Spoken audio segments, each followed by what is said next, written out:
right before noon yesterday. I set up my lights, I set up my camera, I set up my audio. I got a bunch of memorabilia that I have purchased over the years from The Shining.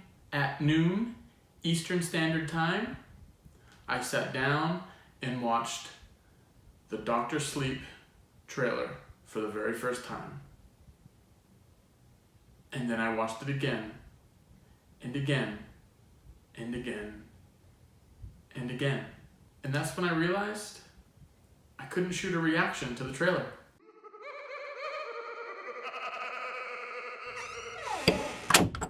So after I watched the trailer, I sat there, my mind was racing, my brain was confused, my senses had no idea what they were doing, and I simply couldn't operate.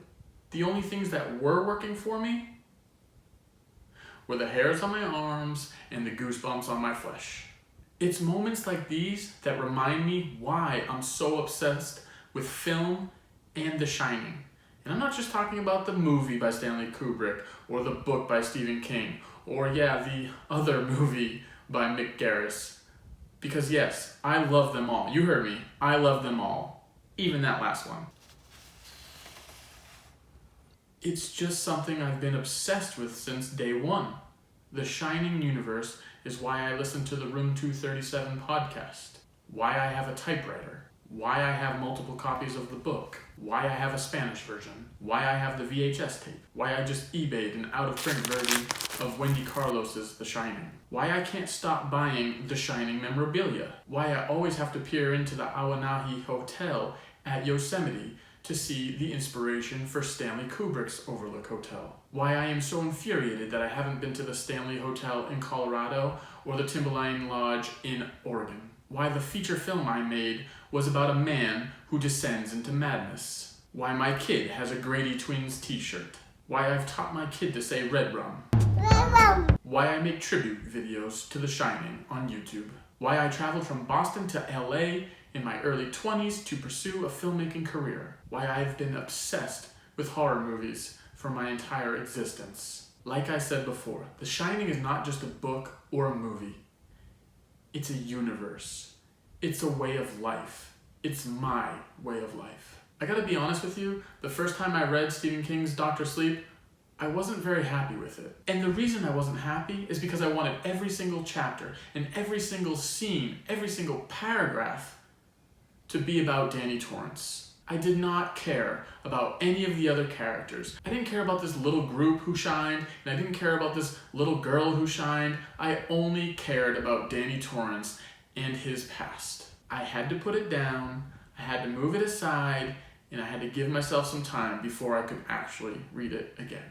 And when the inevitable announcement came that Dr. Sleep would be turned into a movie, I was incredibly bummed. I knew it was going to happen, I just didn't want it to happen at all. I didn't want The Shining to be affected in any way. I didn't want it to be tainted. I didn't want to hear youngins talking about, oh, it's not that scary, or what's the big deal with this movie? Because in my world, it is a perfect movie. I wanted The Shining to live in the past. I wanted it to live inside the Vivian Kubrick behind-the-scenes documentary.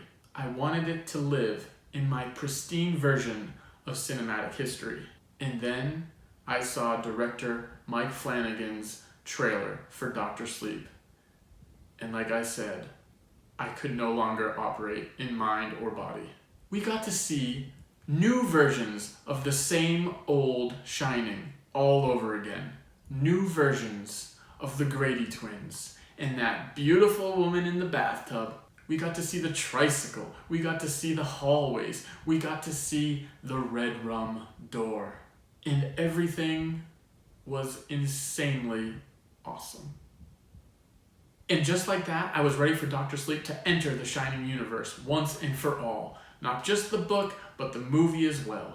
I was ready for it to be a part of my world, and I was ready for it to be a piece of cinematic history.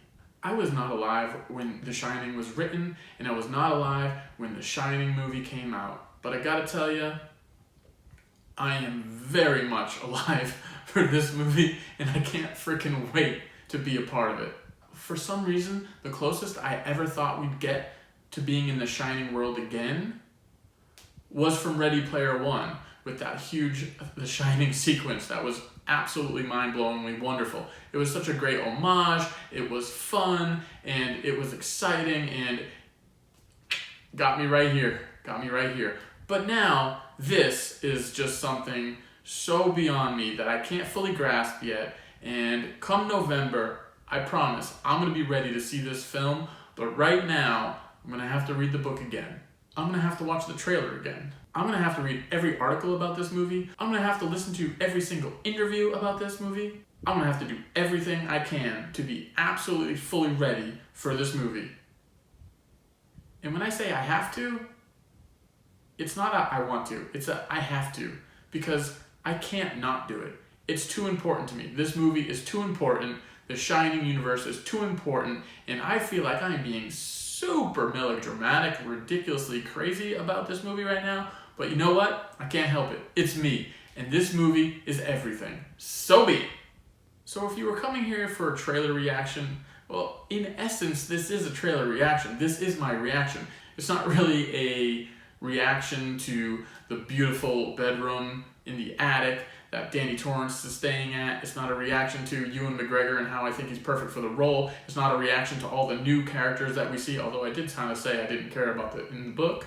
But 24 hours later, this is my reaction to the trailer. All right, everybody. Thank you so much for watching. As always, please let me know what you think of the trailer. What did it do to you emotionally? Did a lot to me. Thanks, guys.